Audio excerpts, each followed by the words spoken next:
Le gigantisme marin a été une réponse récurrente de la vie aux conditions physiques et écologiques des océans. Au cours de centaines de millions d'années, différents groupes d'animaux ont atteint des tailles qui dépassaient largement celles de la plupart de leurs contemporains, occupant des niches de prédateurs apex, de filtreurs colossaux ou de consommateurs spécialisés de proies de grande taille.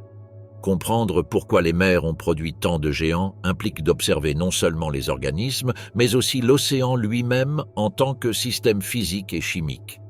En biologie, le mot « géant » ne s'applique pas simplement à tout organisme de grande taille, mais à ceux qui se situent à l'extrémité supérieure de la gamme de taille au sein de leur groupe. Un requin de plusieurs mètres peut être grand, mais il n'est considéré comme géant que s'il dépasse clairement la moyenne de sa lignée et occupe une place exceptionnelle en termes de masse, de longueur et de rôle écologique. Ce fut le cas des grands céphalopodes paléozoïques, des énormes reptiles marins du Mésozoïque ou de requins comme le mégalodon au Cénozoïque. Tous représentaient des versions extrêmes de stratégies que d'autres organismes pratiquaient à plus petite échelle. Le milieu marin offre des avantages physiques qui favorisent, dans certains contextes, l'évolution vers des tailles démesurées. La flottabilité de l'eau réduit l'effet direct de la gravité sur le corps, ce qui permet à des structures volumineuses de se maintenir sans le même coût de soutien qu'impliquerait une taille similaire sur la terre ferme. Un organisme marin n'a pas besoin de colonnes osseuses aussi robustes pour soutenir son poids, ce qui libère une partie des contraintes structurelles et ouvre une marge évolutive pour croître. En même temps, l'océan est un environnement tridimensionnel continu, vers le haut, vers le bas et dans toutes les directions horizontales, offrant un espace vaste où coexistent de multiples espèces de grande taille réparties à différents niveaux de profondeur. À ces conditions physiques s'ajoute la productivité biologique. Le gigantisme marin est souvent associé à des périodes durant lesquelles la biomasse disponible était particulièrement élevée. Lorsque le phytoplancton et d'autres producteurs primaires prospèrent, les chaînes trophiques deviennent plus longues et plus complexes, générant une offre abondante de proies de taille moyenne et grande. Dans de tels scénarios, un prédateur de dimension énorme peut trouver suffisamment de nourriture pour soutenir un métabolisme exigeant. Dans d'autres cas, cette productivité se canalise vers des géants filtreurs qui se spécialisent dans le traitement de volumes énormes d'eau chargés d'organismes microscopiques, transformant le plancton en masse corporelle. La concentration d'oxygène dans l'eau et dans l'atmosphère a également joué un rôle fondamental. Certains intervalles géologiques ont enregistré des niveaux relativement élevés d'oxygène, ce qui a facilité le développement de systèmes respiratoires efficaces capables d'alimenter des corps de grande taille. Chez les vertébrés marins, cela s'est traduit par des hémoglobines et des systèmes circulatoires aptes à déplacer d'énormes volumes de sang. Chez les invertébrés, par des configurations anatomiques et physiologiques adaptées au maintien de tissus actifs à grande échelle. Lorsque l'oxygène a diminué ou que le climat a changé brutalement, nombre de ces lignées géantes sont devenues vulnérables, se trouvant exposées à des extinctions sélectives. Les avantages du gigantisme marin sont évidents du point de vue écologique. Une grande taille réduit le nombre de prédateurs potentiels. Peu d'organismes peuvent attaquer avec succès un animal dont la masse et la force lui confèrent une défense passive notable. De plus, les géants présentent souvent une plus grande inertie dans l'eau, ce qui favorise un déplacement efficace sur de longues distances avec une consommation énergétique relativement faible une fois la vitesse de croisière atteinte. Cette combinaison de protection et d'efficacité fait du gigantisme une stratégie attrayante dans des mers étendues où les proies peuvent être dispersées et où parcourir de grandes distances augmente les probabilités de trouver de la nourriture.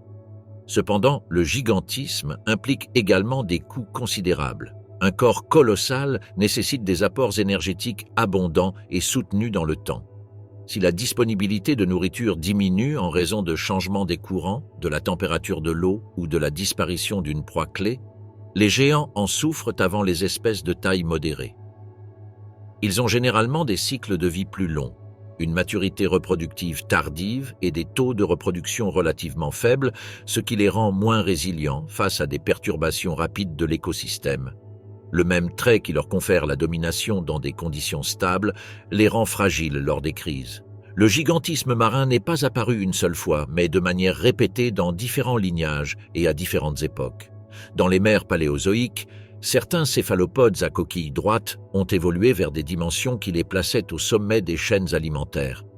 Plus tard, les eurypterides, chélicérates apparentés aux arachnides, ont également occupé le rôle de grands prédateurs dans les environnements côtiers et estuariens. Durant le Mésozoïque, les reptiles marins tels que les ichthyosaures, plésiosaures, pliosaures et mosasaures ont répété ce schéma, chacun à sa manière. Déjà au Cénozoïque, requins, baleines et autres mammifères marins ont repris cette tendance poussée par de nouveaux contextes océanographiques et écologiques. Le fait que le gigantisme émerge de manière indépendante dans tant de groupes différents suggère que l'océan renferme des conditions récurrentes qui favorisent cette voie évolutive. Parmi ces conditions figurent la disponibilité durable de proies suffisantes, l'existence de niches trophiques où un grand prédateur ou un filtreur massif est avantageux, ainsi que la relative stabilité des paramètres environnementaux sur de longues périodes géologiques. Lorsqu'un ou plusieurs de ces éléments sont modifiés de façon drastique, les géants tendent à disparaître et parfois sont remplacés par de nouvelles lignées évolutives qui, avec le temps, peuvent de nouveau atteindre des tailles comparables. Cette dynamique se observe également dans la distribution verticale des organismes. Dans la zone photique, proche de la surface, la lumière stimule la production primaire et nourrit une communauté dense de plancton, de poissons et d'autres organismes. En dessous, dans la zone mésopélagique et plus profonde, les restes organiques qui descendent de la surface soutiennent des chaînes trophiques différentes. Certains géants marins ont exploité les ressources concentrées à la surface. D'autres, comme certains prédateurs de grande taille, pouvaient se déplacer entre les couches, profitant des migrations verticales quotidiennes de leurs proies ou des carcasses tombées au fond marin.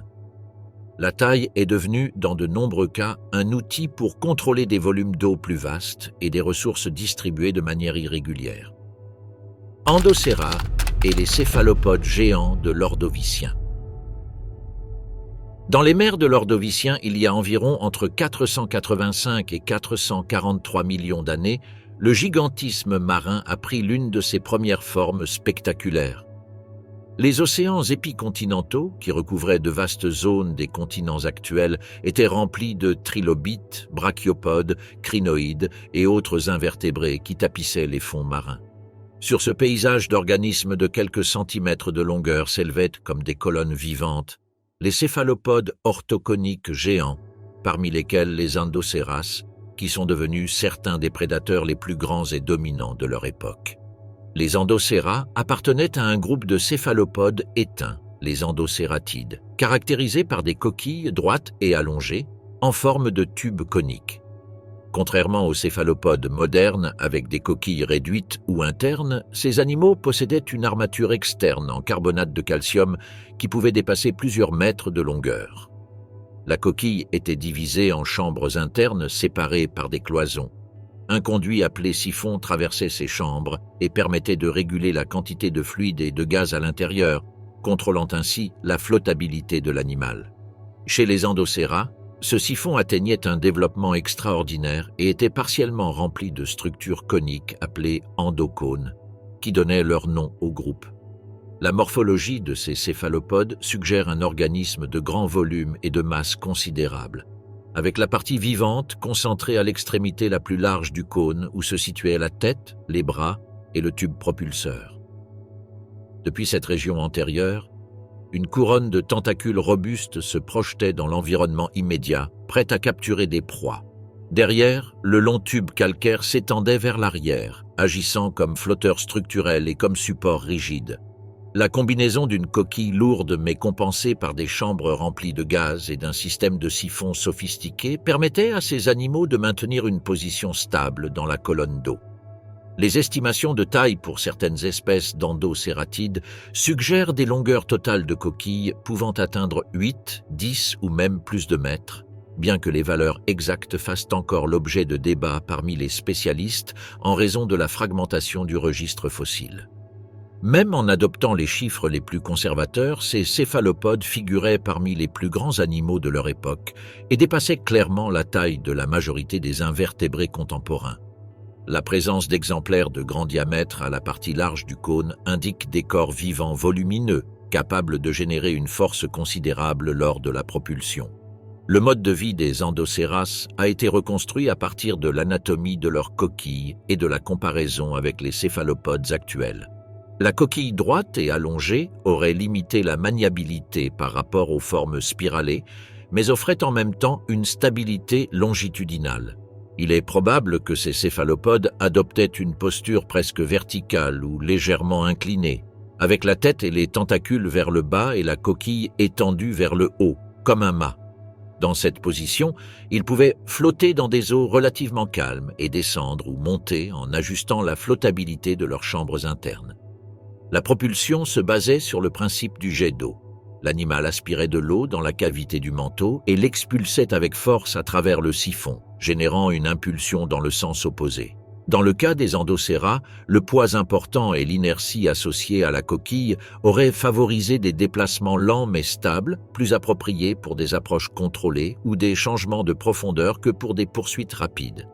La stratégie de chasse la plus plausible pointe vers un comportement de prédateurs embusqués ou d'avancée lente, utilisant leur taille pour intimider et capturer des proies relativement grandes, comme les trilobites, d'autres mollusques et des organismes nageurs de taille moyenne. Dans le contexte écologique des mers ordoviciennes, la présence de ces céphalopodes géants a introduit un niveau supérieur dans la chaîne alimentaire. Alors que la majorité des invertébrés étaient des filtreurs, des détritivores ou des prédateurs de petite taille, les endocératides se sont situés comme des super-prédateurs capables de contrôler les populations de proies abondantes. Leur taille ne leur conférait pas seulement une capacité d'attaque, mais aussi une protection relative contre d'autres prédateurs potentiels. Dans un monde dominé par des organismes beaucoup plus petits, un céphalopode de plusieurs mètres représentait une force difficile à défier. Le gigantisme des Endocéras était probablement lié à l'abondance de ressources dans les mers épicontinentales, ainsi qu'à des niveaux d'oxygène suffisants pour soutenir un métabolisme actif dans un corps aussi grand. Les vastes plateformes marines peu profondes offraient un habitat idéal pour des communautés d'invertébrés benthiques denses, qui constituaient à leur tour la base alimentaire des prédateurs spécialisés. Les endocératides ont bénéficié de cette situation pendant des millions d'années, s'étendant et se diversifiant dans différents océans du monde. Avec le temps, cependant, la domination des Endocéras commença à décliner. Les changements dans la configuration des continents et le niveau de la mer modifièrent les bassins marins, altérant les courants et la distribution des nutriments. Les faunes de l'Ordovicien tardif et du Silurien précoce ont connu des réajustements significatifs, incluant des épisodes d'extinction touchant plusieurs groupes. La compétition avec d'autres céphalopodes et l'apparition de lignées mieux adaptées aux nouvelles conditions environnementales ont également pu contribuer à la disparition progressive de ces géants. L'évolution ultérieure des céphalopodes montre une transition des formes massivement coquillées vers des lignées à coquilles plus légères, spiralées ou même internes. Avec le temps, les descendants lointains de ces mollusques orthoconiques ont donné lieu à des groupes très différents, comme les calmars et les poulpes actuels, qui ont abandonné la coquille externe et opté pour une stratégie basée sur l'agilité et la flexibilité. Le gigantisme s'est maintenu dans certaines lignées, mais a adopté des formes différentes, sans la présence de tubes calcaires de plusieurs mètres dominant le paysage marin. Malgré leur disparition, les Endocéras ont laissé une empreinte profonde dans le registre fossile et dans la compréhension du gigantisme marin préhistorique. Leurs coquilles fossilisées, retrouvées dans des roches ordoviciennes de diverses régions, apparaissent souvent comme de grands cylindres sectionnés dans des carrières et des falaises côtières. Chaque fragment conserve la mémoire d'un animal qui, en son temps, dépassait les limites de taille habituelles pour un invertébré. Ces restes constituent l'une des premières preuves claires de la manière dont l'océan, même aux premières étapes de l'histoire de la vie, avait déjà commencé à produire des géants. Dans la chronologie du gigantisme marin, les Endocéras occupent le rôle de pionniers parmi les prédateurs invertébrés de grande taille. Leur histoire illustre comment la combinaison d'une architecture corporelle adéquate, d'un milieu physique favorable et d'une abondance de proies peut pousser une lignée vers des tailles extraordinaires. Après eux, d'autres groupes prendraient le relais, portant le gigantisme à de nouvelles formes et scénarios, des scorpions marins colossaux aux grands reptiles et requins qui dominèrent les océans des ères suivantes. Géants euryptérides, les scorpions marins colossaux. Parmi les géants les plus surprenants des mers paléozoïques se trouvent les euryptérides, des chélicérates éteints apparentés aux arachnides modernes. Leur apparence rappelle un mélange entre un scorpion et un limule, avec un corps segmenté, une paire de chélicères avant et un long telson à l'extrémité de l'abdomen. Bien que de nombreuses espèces fussent petites ou moyennes, certaines atteignirent des dimensions extraordinaires, rivalisant en longueur avec un être humain adulte. Ces euryptérides géants représentent l'un des exemples les plus frappants de gigantisme parmi les arthropodes marins. Les euryptérides apparurent à l'Ordovicien et atteignirent leur plus grande diversité durant le Silurien et le Dévonien. Ils occupaient principalement des environnements côtiers, des lagunes peu profondes, des estuaires et, dans certains cas, des systèmes d'eau douce. Leur anatomie révèle une excellente adaptation à ces milieux, un corps dorsalement aplati, des yeux composés bien développés et des appendices adaptés à la fois à la nage et à la marche sur le fond. Certains groupes développèrent des segments postérieurs en forme de rameaux ou de rames, capables de propulser l'animal dans l'eau par des mouvements puissants et coordonnés. Au sein de cet ensemble diversifié, les ptérygotides se distinguèrent comme la lignée de plus grande taille. Des genres comme Geckelopterus et Pterygotus atteignirent des longueurs estimées supérieures à 2 mètres. Des fragments fossiles de chélicères et de plaques corporelles permettent des reconstitutions dans lesquelles ces scorpions marins géants dépassent la taille d'une personne. Le chélicère, armé d'épines, aurait fonctionné comme un crochet ou une pince pour attraper et maintenir les proies. La combinaison de la taille, de l'armement et de la mobilité place ces animaux parmi les prédateurs apex des écosystèmes aquatiques du Silurien et du Dévonien. L'organisation du corps d'un euryptéride géant suivait le schéma de base du groupe, mais amplifié. À l'avant se trouvait le prosoma, une région fusionnée intégrant tête et thorax, protégée par un grand bouclier dorsal. De celui-ci partaient les chélicères et les pédipalpes, qui chez les ptérygotides devinrent robustes et épineux. Plus en arrière, l'opistosoma se divisait en segments, dont certains portaient des appendices natatoires. À l'extrémité, le telson formait une sorte de queue, qui, selon l'espèce, pouvait se terminer par une épine pointue ou par une structure plus aplatie, possiblement utilisée comme gouvernail. Le milieu dans lequel vécurent ces géants était riche en poissons cuirassés, autres arthropodes, trilobites résiduels et une variété d'invertébrés peuplant les fonds et les eaux côtières. Dans ce contexte, un euryptéride de plus de 2 mètres disposait de multiples options de proie. La combinaison d'yeux composés avec de larges champs de vision et d'une musculature bien développée dans les pattes natatoires suggère une capacité considérable à embusquer et poursuivre des animaux de taille moyenne.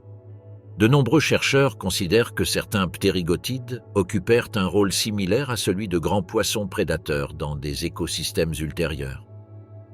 La question de savoir si ces géants étaient exclusivement marins ou fréquentaient également les eaux douces est importante pour comprendre leur écologie. Les dépôts où apparaissent leurs fossiles incluent à la fois des sédiments marins peu profonds et des environnements d'estuaires et de lacs.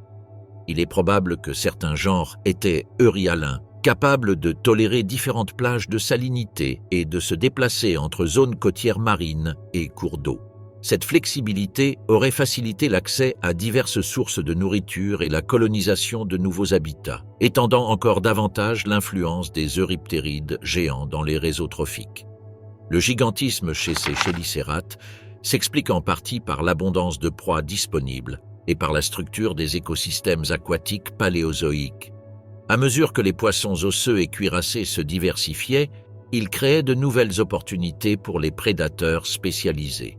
Une grande taille corporelle permettait de soumettre des proies volumineuses, de mieux résister aux attaques d'autres prédateurs et de se déplacer efficacement dans des eaux peu profondes. L'armure dorsale et les épines des appendices ajoutaient une couche de protection et de capacité offensive qui consolidait leur position de superprédateurs. Cependant, les mêmes avantages du gigantisme impliquaient des risques à long terme. Les euryptérides géants dépendaient d'écosystèmes stables et d'une biomasse suffisante pour nourrir des corps à forte demande énergétique. Pendant le Dévonien, les mers et les systèmes aquatiques ont connu des transformations profondes. L'expansion des poissons à mâchoires, de plus en plus spécialisés et efficaces, a introduit une concurrence supplémentaire au niveau supérieur de la chaîne trophique. Certains de ces poissons prédateurs, équipés de mâchoires osseuses puissantes et de systèmes sensoriels avancés, ont progressivement pu déplacer les eurypterides de certaines niches. Les crises environnementales du Dévonien tardif ont également joué un rôle important. Des épisodes d'anoxie océanique, des changements du niveau de la mer et une réorganisation des habitats côtiers ont réduit la qualité et l'étendue de nombreux environnements où prospéraient les eurypterides. La combinaison de la concurrence avec les poissons et de la dégradation des écosystèmes aquatiques s'est révélée particulièrement défavorable pour les lignées de grande taille, moins capables de s'adapter rapidement. Au cours du Carbonifère, la diversité des eurypterides a diminué progressivement et, vers le Permien, le groupe approchait de sa disparition définitive. L'extinction des eurypterides n'a cependant pas effacé l'empreinte de leur gigantisme dans l'histoire de la vie marine. Leur existence a démontré que les arthropodes aquatiques pouvaient dépasser des limites de taille qui sembleraient aujourd'hui improbables, compte tenu des contraintes respiratoires et structurelles de ce groupe. L'anatomie des ptérygotides géants suggère des adaptations spécifiques pour maximiser la surface d'échange gazeux et l'efficacité de la circulation de l'hémolymphe, permettant ainsi de soutenir un corps de grande dimension dans un milieu liquide. Du point de vue du gigantisme marin, les eurypterides géants montrent comment une lignée d'invertébrés a pu occuper pendant des millions d'années le rôle de superprédateurs dans les mers et les eaux côtières, avant d'être remplacés par des vertébrés plus efficaces. Ils représentent une phase précoce dans la succession des géants marins. Ils ont précédé les grands reptiles du Mésozoïque et les requins colossaux du Cénozoïque, mais ont répondu aux mêmes principes fondamentaux d'abondance de proies, de conditions environnementales favorables et de pression sélective vers des tailles toujours plus grandes. L'image d'un Jequelopterus glissant dans des eaux troubles, soulevant des sédiments du fond tout en explorant avec ses chélicères armés d'épines, résume un moment particulier de l'histoire océanique où les scorpions marins colossaux dominaient le paysage. Après leur disparition, l'océan n'a pas cessé de produire des géants, il a simplement changé de protagoniste. Les suivants à revendiquer cette place seraient les grands vertébrés marins du Mésozoïque, des reptiles adaptés à la natation qui porteraient le gigantisme à une nouvelle échelle dans les mers de l'ère des dinosaures. Reptiles marins géants du Mésozoïque inférieur et moyen. Après le déclin de nombreux géants invertébrés du Paléozoïque, le Mésozoïque a ouvert une nouvelle étape dans l'histoire du gigantisme marin. Dans les mers du Trias et du Jurassique, les vertébrés ont pris le relais en tant que protagonistes de grande taille. Parmi eux, les reptiles marins ont développé une diversité de formes et de stratégies qui ont occupé presque toutes les niches disponibles dans la colonne d'eau. Les ichthyosaures, plésiosaures et pliosaures sont devenus certains des plus grands prédateurs à avoir parcouru les océans, inaugurant une ère dominée par des colosses vertébrés. Les ichthyosaures ont été parmi les premiers à s'adapter pleinement à la vie marine. Ils sont apparus peu après la grande extinction Permien-Trias, dans un monde en reconstruction écologique. Morphologiquement, ils ressemblaient à une combinaison de poissons et de dauphins. Corps hydrodynamique, queue verticale ou semi-lunaire adaptés à la propulsion et membres transformés en nageoires. Cette configuration permettait des déplacements rapides et efficaces, un avantage décisif dans les mers ouvertes où la poursuite de proies mobiles est devenue un élément central de la survie. Parmi les ichthyosaures du Trias et du début du Jurassique se distinguaient des formes géantes comme Chonisaurus et, plus tard, Chastasaurus. Certaines estimations suggèrent des longueurs proches ou supérieures à 20 mètres chez les spécimens les plus grands. Au lieu de dentitions massives préparées pour broyer des proies dures, beaucoup de ces géants présentaient des mâchoires allongées et relativement fines, ce qui a conduit à proposer des habitudes alimentaires basées sur la capture de proies molles, comme les céphalopodes, ou même une forme d'aspiration pour attraper des bancs de petits poissons. Plutôt que des chasseurs d'animaux isolés, ils pouvaient fonctionner comme consommateurs spécialisés de grands volumes de faune petite et abondante. L'évolution de ces ichthyosaures géants était liée à la structure des écosystèmes marins du Trias moyen et tardif. La diversification du plancton, la présence de bancs de poissons et de céphalopodes et la stabilité climatique relative à certains intervalles ont favorisé l'émergence de lignées capables de tirer parti de ressources massivement réparties. Comme ce qui se produira plus tard chez certaines baleines filtreuses, le gigantisme chez ces ichthyosaures pourrait avoir été une réponse à la possibilité de traiter de grandes quantités de proies de petite taille grâce à des stratégies alimentaires efficaces. Parallèlement, d'autres reptiles marins ont exploré une voie différente vers le gigantisme. Les plésiosaures et pliosaures, appartenant au groupe des sauropterygiens, ont adopté des configurations corporelles très différentes les unes des autres. Les plésiosaures typiques présentaient des cous extraordinairement longs, des têtes relativement petites et 4 puissantes nageoires en forme de rame. Les pliosaures, en revanche, inversaient ces proportions. Crânes énormes, coups courts et corps robustes, également propulsés par 4 nageoires. Parmi les pliosaures jurassiques se trouvent certains des prédateurs marins les plus impressionnants du registre fossile. Des genres comme l'Iopleurodon et d'autres pliosauridés ont atteint plusieurs mètres de longueur, avec des crânes armés de dents coniques pouvant dépasser la longueur de la main humaine. Bien que les estimations les plus sensationnalistes de leur taille aient été modérées par des études ultérieures, on considère toujours que certains pliosaures dépassaient largement les 10 mètres de longueur totale, avec des masses capables de rivaliser avec de grands cétacés actuels. Leur morsure, concentrée dans un crâne massif et musclé, était adaptée pour saisir des proies glissantes et vigoureuses. La combinaison de 4 puissantes nageoires et d'un corps compact transformait les pliosaures en nageurs agiles et capables de changements rapides de direction, très différents de l'image de monstres maladroits que leur taille suggère parfois. Dans un environnement de mer relativement chaude, peuplé de poissons, d'autres reptiles marins et de calmars, ces prédateurs occupaient le sommet des chaînes trophiques. Le gigantisme, dans leur cas, était lié à la capacité de maîtriser de grosses proies, de résister aux attaques d'autres prédateurs et de patrouiller de vastes territoires de chasse. Les plésiosaures à long cou, bien qu'ils n'aient pas toujours atteint les dimensions extrêmes des plus grands pliosaures, ont également offert des exemples remarquables de gigantisme. Certains dépassèrent facilement 10 mètres de longueur, dont une grande partie correspondait au cou, composé de dizaines de vertèbres. Cette morphologie corporelle a donné lieu à de multiples hypothèses sur leur mode de vie. Une possibilité suggère que le long cou permettait d'approcher la tête des bancs de poissons ou des céphalopodes sans trop déplacer le corps, réduisant ainsi les perturbations de l'eau qui trahiraient leur présence. Une autre propose que le cou fonctionnait comme une sorte de bras flexible pour explorer différents micro-habitats du fond ou de la colonne d'eau.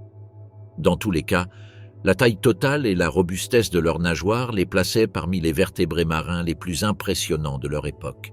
Durant le Jurassique moyen et tardif, les océans sont devenus des scènes où coexistaient des ichthyosaures de grande taille, des plésiosaures au cou étendu et des pliosaures au crâne énorme. Ce mosaïque de formes géantes reflète une partition complexe des niches écologiques. Alors que certaines lignées se spécialisaient dans la poursuite de proies rapides en pleine mer, d'autres exploitaient les ressources côtières ou du plateau continental. Le gigantisme, loin d'être un phénomène isolé, se manifestait en multiples variantes adaptées à différentes stratégies alimentaires et styles de vie.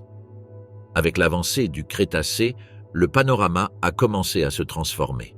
De nombreux grands ichthyosaures ont décliné et ont finalement disparu, probablement en raison de changements dans la structure des écosystèmes marins, de la compétition avec d'autres prédateurs et des modifications des courants océaniques et de la disponibilité des proies. Certains plésiosaures ont persisté, mais la place dominante parmi les grands reptiles marins a commencé à être occupée par de nouveaux acteurs.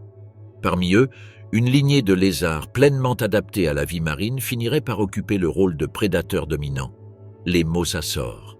Mosasaurus et les seigneurs du Crétacé supérieur.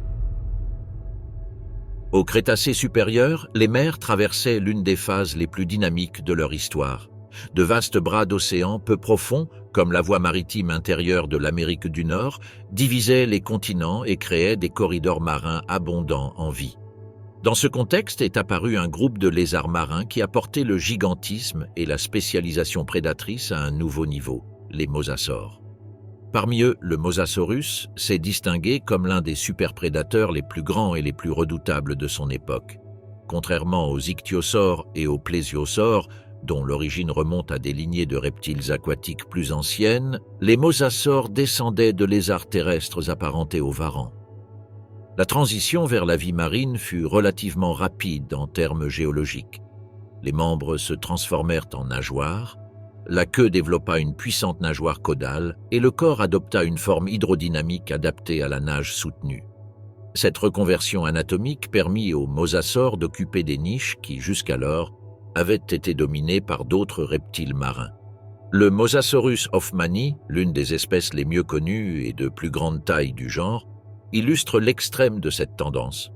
Des fossiles découverts en Europe occidentale, en particulier dans la région de Maastricht, ont permis d'estimer des longueurs dépassant largement les 10 mètres, et certaines études ont proposé des dimensions encore plus grandes pour les plus grands spécimens. Le crâne, robuste et allongé, abritait une dentition conique légèrement comprimée, conçue pour saisir et déchirer des proies volumineuses. L'articulation crânienne et mandibulaire, ainsi que la disposition des dents, suggèrent une capacité considérable à manipuler des animaux de grande taille et résistants. La queue du Mosasaurus présentait une courbure terminale avec nageoire, différente de l'image classique d'une simple queue droite. Cette structure caudale, combinée à un tronc musclé, fournissait la principale propulsion pour la locomotion. Les 4 membres, déjà transformés en nageoires, servaient de gouvernail et de stabilisateurs, permettant des virages contrôlés et des changements de direction relativement rapides pour un animal de cette envergure.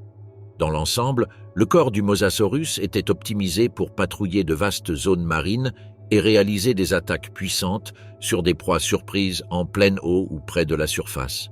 Le régime alimentaire du Mosasaurus et d'autres mosasaures géants était diversifié. Des restes de poissons osseux, de requins, d'autres reptiles marins et même de mosasaures plus petits ont été trouvés associés à leurs fossiles, soit dans des contenus stomacaux préservés, soit dans des os portant des marques de morsures compatibles avec leur dentition. Ces preuves indiquent un comportement de prédateurs opportunistes capables d'exploiter une large gamme de ressources. Dans certains cas, le cannibalisme a même été proposé, une stratégie connue chez plusieurs grands prédateurs qui renforce l'idée d'une compétition intense au niveau supérieur de la chaîne trophique. Le Mosasaurus n'a pas été le seul représentant géant de son groupe. Des genres tels que Tylosaurus, Enosaurus et Prognathodon ont également atteint des tailles considérables et occupé des positions similaires dans différents océans du monde.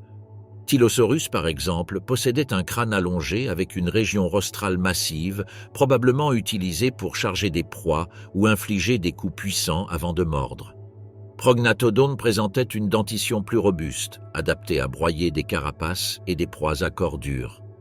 Cette diversité au sein des mosasaures géants indique une partition des niches et des spécialisations qui ont réduit la concurrence directe, permettant la coexistence de plusieurs superprédateurs dans un même écosystème marin. Les mers du Crétacé supérieur offraient des conditions propices pour soutenir ces colosses. La température relativement chaude de l'eau, la productivité élevée dans de nombreux bassins et la présence d'abondants poissons, ammonites, tortues marines et autres reptiles formaient une base trophique solide. Les plateformes continentales inondées et les mers intérieures créaient des habitats vastes de profondeur modérée, idéaux pour de grands prédateurs combinant patrouille sur de longues distances et chasse à l'embuscade. Dans ce contexte, le gigantisme des mosasaures représentait une réponse efficace à la disponibilité massive de proies de taille moyenne et grande. La physiologie de ces animaux, bien que déduite indirectement, devait être adaptée à un mode de vie actif et exigeant. Un métabolisme trop lent aurait rendu difficile la capture de proies agiles, tandis qu'un métabolisme trop élevé aurait accru la demande énergétique à des niveaux insoutenables. Il est probable que les mosasaures se situaient à un équilibre intermédiaire, avec des stratégies de chasse combinant approche furtive, attaque rapide et utilisation efficace de l'inertie corporelle pendant la nage. La grande taille, dans ce cadre, apportait non seulement de la force, mais aussi de l'efficacité dans les déplacements prolongés. Le succès du Mosasaurus et de ses parents s'est étendu pendant une bonne partie du Crétacé supérieur, mais, comme pour d'autres géants marins, dépendait de la stabilité relative des écosystèmes. La fin de la période a été marquée par l'événement d'extinction massive à la limite Crétacé-Paléogène il y a environ 66 millions d'années. L'impact d'un grand astéroïde, combiné à une intense activité volcanique et à des perturbations climatiques, a provoqué un effondrement brutal de nombreuses chaînes trophiques. La mort massive du plancton marin, base des systèmes océaniques, a eu des répercussions en cascade sur les poissons, les reptiles et d'autres organismes. Dans ce contexte d'effondrement, les mosasaures géants se sont trouvés particulièrement exposés. Leur dépendance à des proies abondantes de taille moyenne et grande, leur cycle de vie relativement long et leur position au sommet du réseau trophique ont rendu impossible une adaptation rapide aux nouveaux scénarios. La disparition de leurs ressources alimentaires, ajoutée à la dégradation des habitats côtiers et intérieurs, a conduit à l'extinction complète du groupe. Après des millions d'années de domination, les lézards marins du Crétacé ont cédé leur place dans les océans à d'autres lignées qui, plus tard, exploreraient à nouveau le gigantisme, cette fois parmi les mammifères. Poissons osseux colossaux, de l'Edsictis à d'autres géants. Le gigantisme marin n'a pas été l'apanage exclusif des reptiles et des requins. Parmi les poissons osseux, plusieurs lignées ont atteint des tailles rivalisant avec les grands prédateurs du Mésozoïque et avec les mammifères marins postérieurs.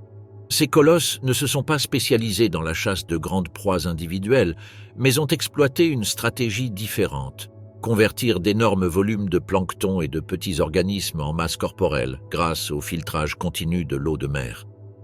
Pendant le Jurassique moyen et tardif, l'un des exemples les plus emblématiques de ce type de gigantisme fut le Lithsictis. Ce poisson, appartenant à un groupe d'actinoptérygiens primitifs, a atteint des longueurs estimées de plusieurs mètres, avec des propositions situant les spécimens les plus grands au-delà de 15 mètres, bien que les chiffres exacts aient fait l'objet de débats en raison de la fragmentation du matériel fossile.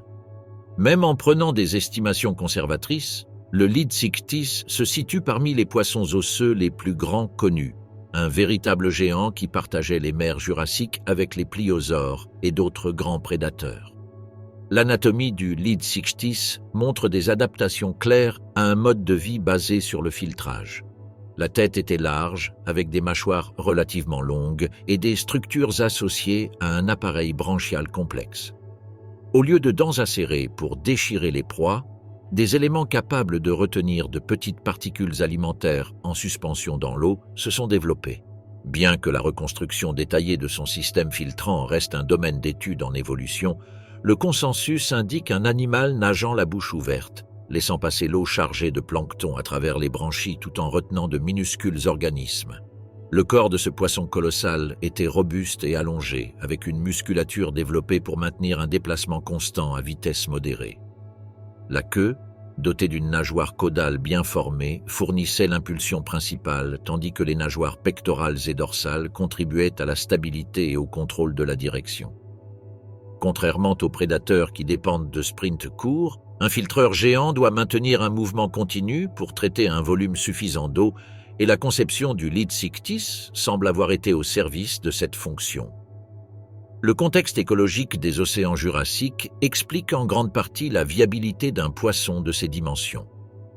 L'expansion des mers eucontinentales et des bassins relativement chauds a favorisé la prolifération du phytoplancton et du zooplancton, qui constituaient la base de chaînes trophiques denses et complexes.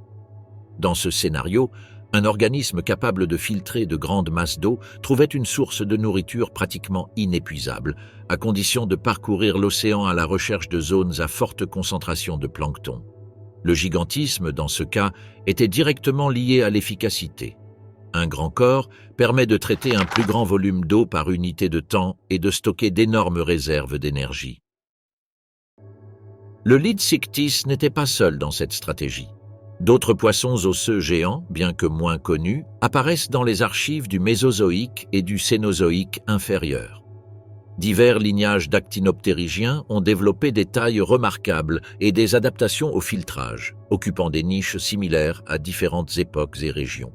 Certains ont adopté des mâchoires larges et des rangées d'épines ou de lamelles internes servant de filtre.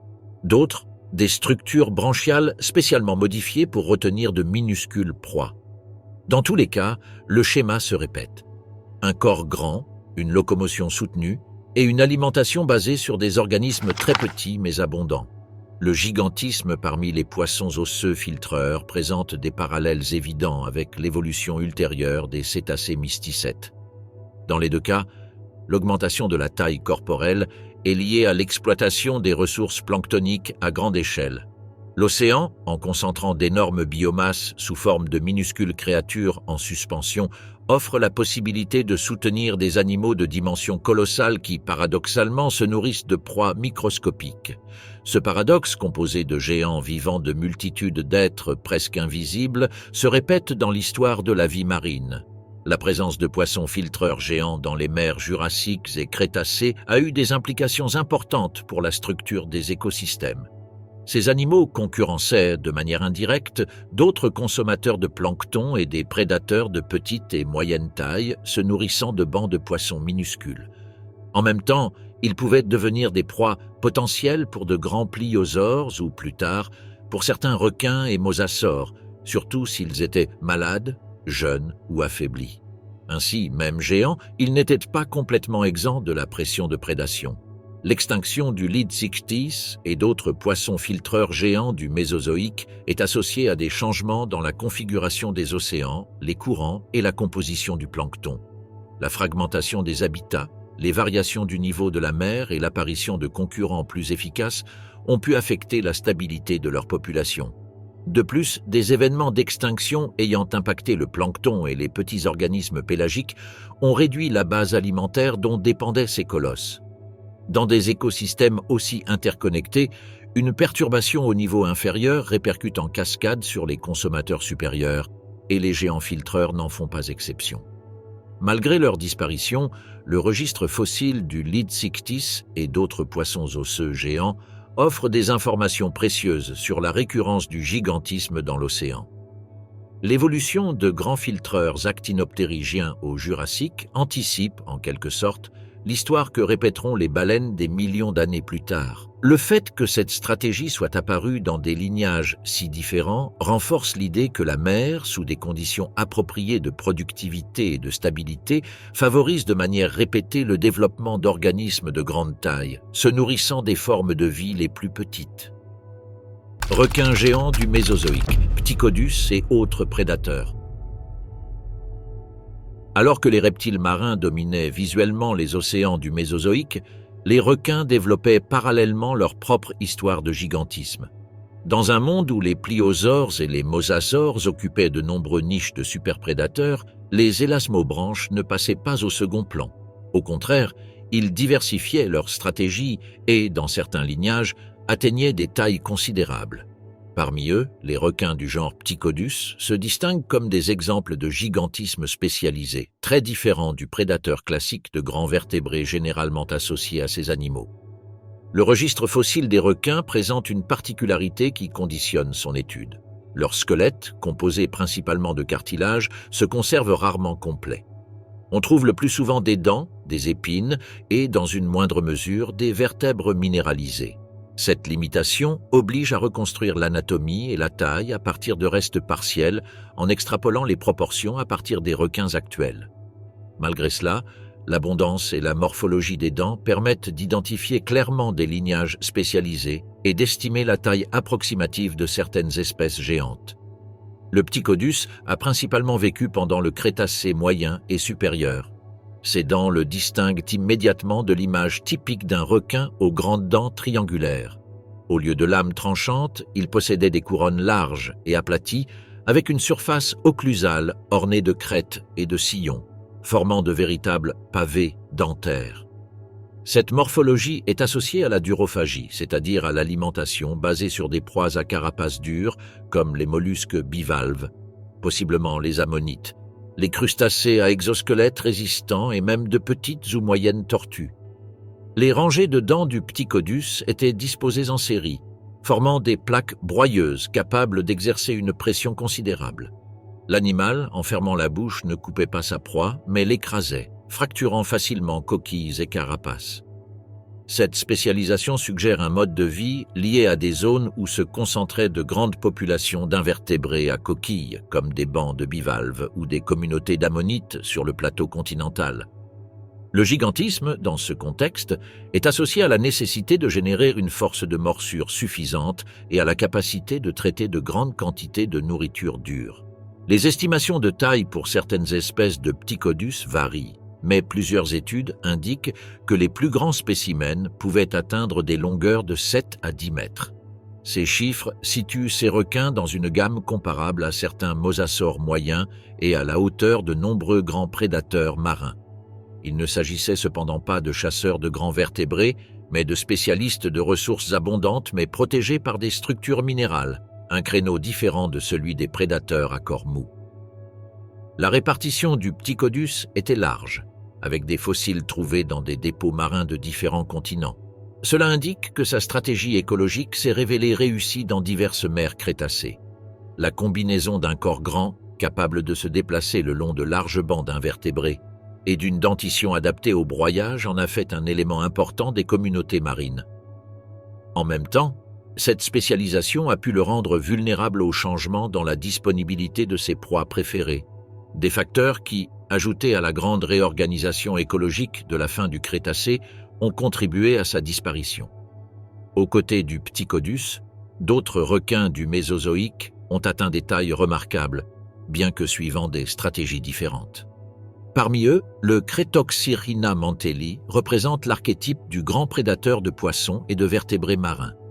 Ce requin lamniforme, actif pendant le Crétacé supérieur, a atteint des longueurs estimées autour de 6 ou 7 mètres. Sa dentition, composée de dents allongées, pointues et légèrement recourbées, est adaptée pour percer et déchirer les tissus plutôt que pour broyer des carapaces.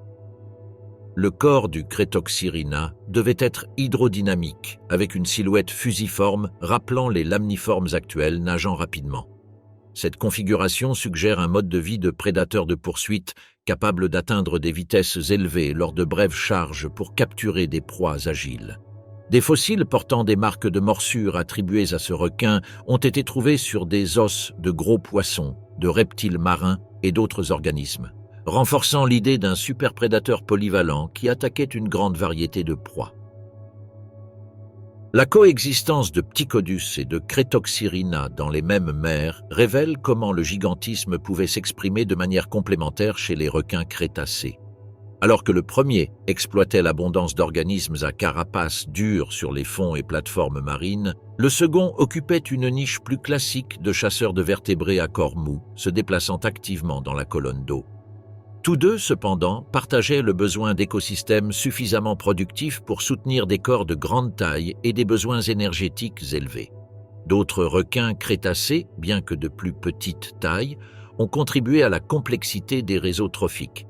Le Squalicorax, par exemple, n'a pas atteint les dimensions du Ptychodus ou du Cretoxyrrhina, mais a joué un rôle important en tant que prédateur et charognard. Sa présence avec les mosasaures, les plésiosaures et les gros poissons osseux illustre un système dans lequel plusieurs niveaux de prédateurs cartilagineux partageaient et répartissaient les ressources disponibles. Dans ce réseau, les requins géants représentaient les extrêmes supérieurs en taille, mais n'agissaient pas seuls, étant intégrés dans un ensemble de relations écologiques complexes. Le gigantisme chez ces requins du Mésozoïque était lié à la fois à la productivité des mers et à l'offre de niches spécifiques. Le Crétacé supérieur se caractérisait par des mers chaudes et, dans de nombreux endroits, riches en nutriments, où prospéraient des bancs d'invertébrés, des bancs de poissons et des populations nombreuses de reptiles marins. Dans ces conditions, un requin atteignant 7 mètres ou plus pouvait trouver suffisamment de nourriture, que ce soit en poursuivant des proies à corps mou ou en broyant des coquilles sur le fond marin. La taille apportait des avantages évidents: plus grand rayon d'action, force de morsure accrue et moindre vulnérabilité face à d'autres prédateurs. Cependant, comme dans d'autres cas de gigantisme marin, ces avantages étaient conditionnés par la stabilité de l'environnement. L'événement d'extinction de la limite Crétacé-Paléogène a profondément modifié la structure des océans. La réduction de la productivité primaire, la disparition ou la diminution de certaines proies, et les changements dans les courants et les températures ont affecté les lignées les plus spécialisées et de plus grande taille. Ptychodus a complètement disparu, et plusieurs grands requins du Crétacé n'ont laissé aucune descendance directe au Cénozoïque. La disparition de ces géants crétacés a ouvert un espace écologique pour de nouvelles radiations de requins à l'ère tertiaire. À partir des lignées lamniformes et carchariniformes, le Cénozoïque verrait l'émergence d'autres requins de grande taille, certains filtreurs et d'autres prédateurs, culminant avec des formes colossales comme Otodus carcharocles, mieux connu sous le nom de mégalodon.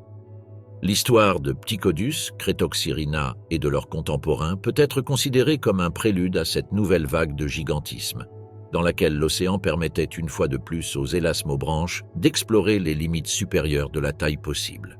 Les requins géants du Mésozoïque montrent comment un même groupe de vertébrés a pu produire à la fois des broyeurs spécialisés de carapaces et des prédateurs rapides de grands vertébrés, tous de proportions imposantes. Ils constituent un pont évolutif entre les systèmes dominés par les reptiles marins et les océans du Cénozoïque, où les requins et les mammifères marins assumeraient le rôle de géants principaux. Parmi ces nouveaux colosses, on distinguerait des requins capables d'atteindre des tailles sans précédent, dont la figure deviendrait avec le temps l'un des symboles les plus reconnaissables du gigantisme marin préhistorique, le mégalodon. Mégalodon et les requins colossaux du Cénozoïque. Avec l'extinction des grands reptiles marins à la fin du Crétacé, les océans du Cénozoïque ont complètement réorganisé leur réseau trophique. Les poissons osseux, les requins, et plus tard, les mammifères marins ont occupé les niches laissées vacantes par les mosasaures et les plésiosaures. Dans cette nouvelle répartition des rôles, les requins ont de nouveau connu le gigantisme, culminant avec l'une des créatures les plus emblématiques de l'imaginaire préhistorique, le mégalodon. Son histoire, cependant, n'a pas été isolée. Elle faisait partie d'une radiation plus large de grands requins qui se sont adaptés à un océan peuplé de cétacés, pinnipèdes et autres vertébrés de grande taille. Le requin connu sous le nom de mégalodon est aujourd'hui désigné, selon les propositions taxonomiques récentes, comme Otodus carcharocles mégalodon, reflétant les débats sur sa parenté avec le grand requin blanc moderne. Pendant des années, il a été placé dans le genre Carcharodon, aux côtés du grand requin blanc, mais des analyses détaillées de la morphologie dentaire et de l'évolution des lamniformes suggèrent une histoire indépendante, avec une lignée propre de grands requins aux dents tranchantes. Au-delà du nom, il s'agit de l'un des plus grands prédateurs marins ayant jamais existé. Le registre fossile du mégalodon se compose principalement de dents et, dans une moindre mesure, de vertèbres calcifiées. Son squelette, formé de cartilage, s'est décomposé après la mort, ne laissant que les éléments les plus résistants. Malgré cette limitation, la quantité et la distribution des dents retrouvées dans les sédiments marins du monde entier montrent que ce requin avait une répartition quasiment cosmopolite. Il a habité des océans tempérés et chauds pendant le Miocène et le Pliocène, environ entre 23 et 3,6 millions d'années, coïncidant avec une phase de grande diversité et expansion des cétacés. La taille du mégalodon a été l'un des aspects les plus discutés. Les estimations se basent sur des corrélations entre la taille des dents et la longueur corporelle observée chez les requins actuels. Selon ces comparaisons, les chiffres les plus acceptés situent les individus de grande taille dans des plages dépassant largement 14 ou 15 mètres, avec des propositions maximales autour de 18 mètres, ou un peu plus pour des spécimens exceptionnels. La masse corporelle pourrait avoir atteint des dizaines de tonnes, bien au-delà de celle de n'importe quel requin actuel et comparable à celle de certains cétacés de taille moyenne. Les dents du mégalodon constituent son trait le plus caractéristique. Ce sont des pièces triangulaires, robustes, avec des bords dentelés et des racines larges, conçues pour résister à des forces de morsure extrêmes. Certains spécimens dépassent 15 cm de hauteur coronale, ce qui reflète le besoin d'outils dentaires capables de pénétrer la peau épaisse, les muscles denses et même l'os. Des modèles biomécaniques suggèrent que la force de morsure de ce requin pouvait se situer parmi les plus élevées connues dans l'histoire des vertébrés, suffisante pour fracturer les côtes et vertèbres de grands mammifères marins. L'écologie du mégalodon se reconstruit en combinant la morphologie de ses dents, la distribution de ses fossiles et les marques de morsure observées sur les restes d'autres animaux. De nombreux squelettes de baleines fossiles montrent des traces de morsure compatibles avec la dentition de ce requin, souvent localisées sur des zones clés telles que les nageoires, la colonne vertébrale ou la cage thoracique. Ces schémas indiquent des attaques visant à immobiliser la proie ou à causer des dommages létaux rapidement. Il est probable que le mégalodon se nourrissait d'une large gamme de cétacés, y compris des mysticètes relativement petits, des odontocètes moyens et des pinnipèdes, ainsi que de gros poissons et d'autres vertébrés marins. Les mers du Miocène ont offert un cadre propice pour soutenir un prédateur de telle dimension. La diversification des cétacés dentés et des premières baleines filtrantes de taille moyenne a généré une abondance de proies. Les courants océaniques vigoureux et les eaux relativement chaudes ont favorisé la productivité et la formation de zones à forte concentration de cétacés. Dans ce contexte, un requin gigantesque trouvait des ressources suffisantes pour maintenir ses besoins énergétiques élevés. Le gigantisme, une fois de plus, était viable parce que la base de la chaîne alimentaire le soutenait. Le cycle de vie du mégalodon, inféré par analogie avec d'autres lamniformes, incluait probablement des stratégies reproductives maximisant les chances de survie des jeunes.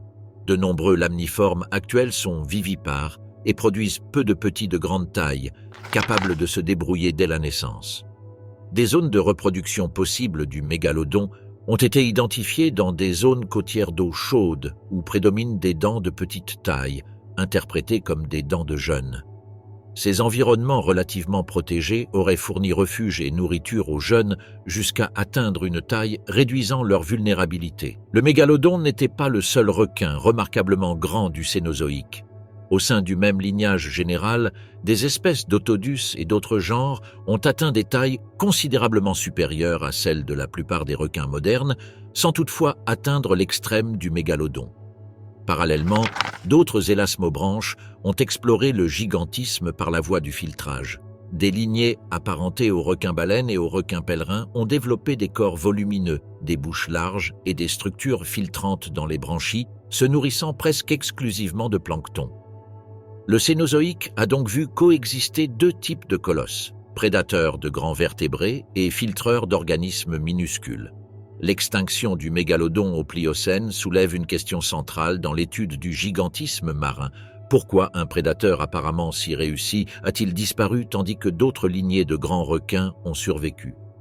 Les hypothèses se concentrent sur une combinaison de changements climatiques, de réorganisation des courants océaniques et de modification de la faune cétacée.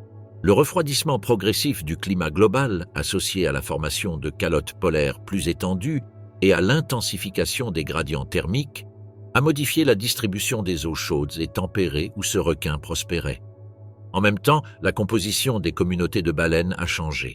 De nombreuses formes de petite et moyenne taille, qui auraient été des proies habituelles du mégalodon, ont décliné ou ont été remplacées par de grandes baleines filtrantes capables de se déplacer vers des latitudes plus élevées et des eaux plus froides.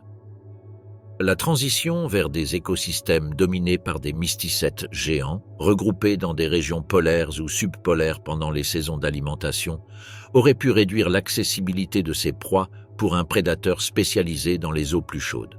La compétition avec d'autres grands prédateurs marins a également été envisagée. Pendant le Pliocène, les orques primitives et les grands requins blancs modernes ont commencé à occuper des positions importantes dans la chaîne trophique. Ces organismes, plus petits mais très efficaces, pouvaient s'adapter plus rapidement à des environnements changeants et exploiter des ressources que le mégalodon ne pouvait peut-être pas utiliser avec la même facilité. Il ne s'agit pas d'un simple remplacement direct, mais d'une réorganisation complexe dans laquelle un prédateur gigantesque, aux besoins énergétiques très élevés, devenait de moins en moins viable. La disparition du mégalodon montre clairement que le gigantisme, bien que réussi dans certains contextes, implique un degré élevé de spécialisation et de vulnérabilité. Un corps de plusieurs dizaines de tonnes exige un apport constant de nourriture et une gamme d'habitats appropriés. Lorsque le climat se refroidit, que les schémas migratoires des proies changent, que les courants se reconfigurent et que la productivité se déplace géographiquement, les géants trouvent moins de marge pour s'ajuster. L'histoire de ce requin résume l'équilibre délicat entre les avantages d'être énorme et les risques liés à la dépendance d'un environnement stable.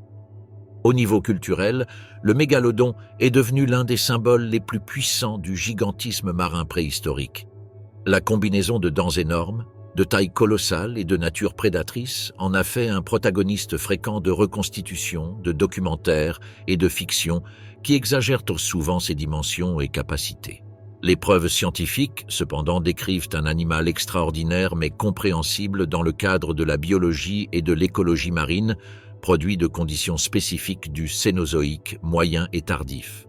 Motifs, limites et héritage du gigantisme marin. Au cours de centaines de millions d'années, le gigantisme marin est apparu, a disparu et est réapparu dans des lignées séparées, depuis les céphalopodes à coquilles jusqu'aux baleines filtreuses. Cette récurrence indique qu'il ne s'agit pas d'une rareté isolée, mais d'une tendance évolutive qui répond à des conditions physiques et écologiques répétées. En synthétisant les cas décrits, on révèle des motifs communs, des limites marquées, et un héritage qui aide à comprendre la relation entre la vie et l'océan.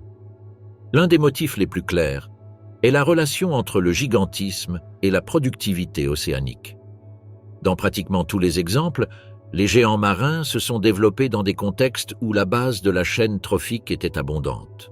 Dans les mers ordoviciennes, des plateformes peu profondes remplies d'invertébrés benthiques ont soutenu les endocéras. Pendant le Mésozoïque, des mers chaudes et riches en poissons, céphalopodes et autres reptiles ont permis l'existence des mosasaures, pliosaures, poissons filtreurs géants comme le Leadsichthys et des requins de grande taille spécialisés dans les proies dures ou les vertébrés à corps mou. Au Cénozoïque, la diversification des cétacés et l'intensification des remontées nutritives ont rendu possible à la fois le mégalodon et les baleines colossales. Le gigantisme apparaît donc là où l'énergie circule intensément dans l'écosystème. Un superprédateur de plusieurs mètres ou un filtreur de dizaines de tonnes ne peut exister que si, aux niveaux inférieurs, des millions d'organismes plus petits convertissent la lumière solaire et les nutriments en biomasse disponibles.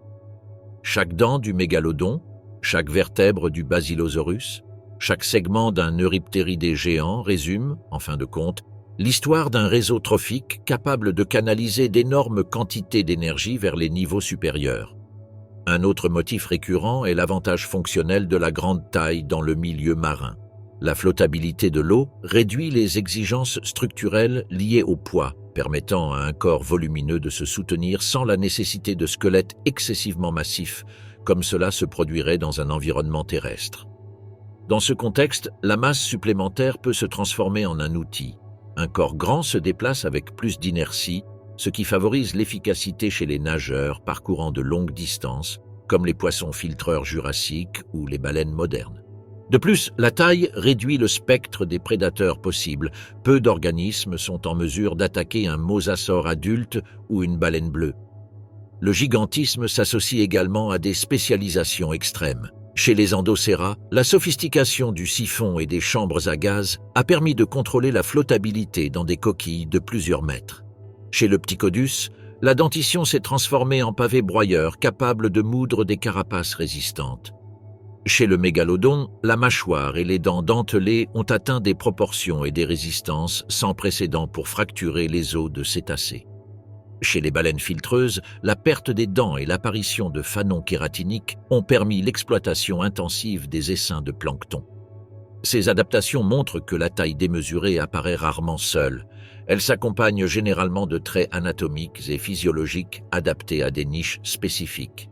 Cependant, aux côtés des motifs de succès, émergent clairement les limites du gigantisme.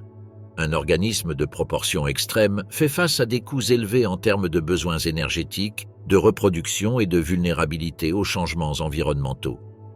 Les endosras dépendaient de mers épicontinentales riches en invertébrés.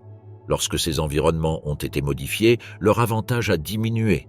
Les euryptérides géants ont été progressivement remplacés par des poissons à mâchoires plus efficaces et ont été affectés par les crises environnementales du Dévonien. Les reptiles marins du Mésozoïque ont disparu lors de l'extinction de la fin du Crétacé, avec d'autres formes de vie dépendant de chaînes trophiques complexes. Le mégalodon, malgré sa taille et sa force, n'a pas pu survivre face au refroidissement climatique, à la réorganisation des communautés de cétacés et à la concurrence avec des prédateurs plus petits et flexibles. Les géants présentent généralement de longs cycles de vie, une maturité tardive et de faibles taux de reproduction. Ces caractéristiques fonctionnent bien dans des écosystèmes relativement stables, mais deviennent désavantageuses lorsque les conditions changent rapidement. Face à une baisse de la disponibilité des proies ou un déplacement des zones de haute productivité, les lignées de grande taille ont moins de marge pour ajuster leur stratégie. Elles ne peuvent pas facilement réduire leur taille corporelle ni raccourcir leurs cycles vitaux en quelques générations. Pour cette raison, le gigantisme est souvent associé à des extinctions sélectives lors d'épisodes de perturbations environnementales. Comparer le gigantisme marin au gigantisme terrestre souligne le rôle singulier de l'océan. Sur terre ferme, le poids et la nécessité de le supporter contre la gravité imposent des limites strictes. Les animaux géants nécessitent des os épais, des membres colonnaires et des structures complexes pour répartir la charge, comme on l'observe chez les dinosaures sauropodes. Dans la mer, la flottabilité atténue ces exigences et permet à la taille de croître au-delà de ce qui serait possible dans un environnement aérien. Cela explique pourquoi les plus grands animaux connus, comme les baleines bleues, sont marins et non terrestres. L'océan, en ce sens, fonctionne comme un amplificateur du potentiel de gigantisme. L'héritage du gigantisme marin s'étend au-delà des fossiles. Chaque lignée géante a modifié son écosystème. Les superprédateurs tels que les mosasaures ou le mégalodon influençaient la structure des populations de leurs proies, éliminant les individus faibles, jeunes ou malades, et rivalisant entre eux pour les ressources. Les filtreurs colossaux comme l'Edsichthys ou les baleines modernes affectaient la distribution du plancton et, par leurs excréments, contribuaient au recyclage des nutriments dans la colonne d'eau. Même après leur mort, les cadavres de ces géants devenaient des foyers de vie sur le fond marin, servant d'habitat et de nourriture à des communautés de charognards et de décomposeurs.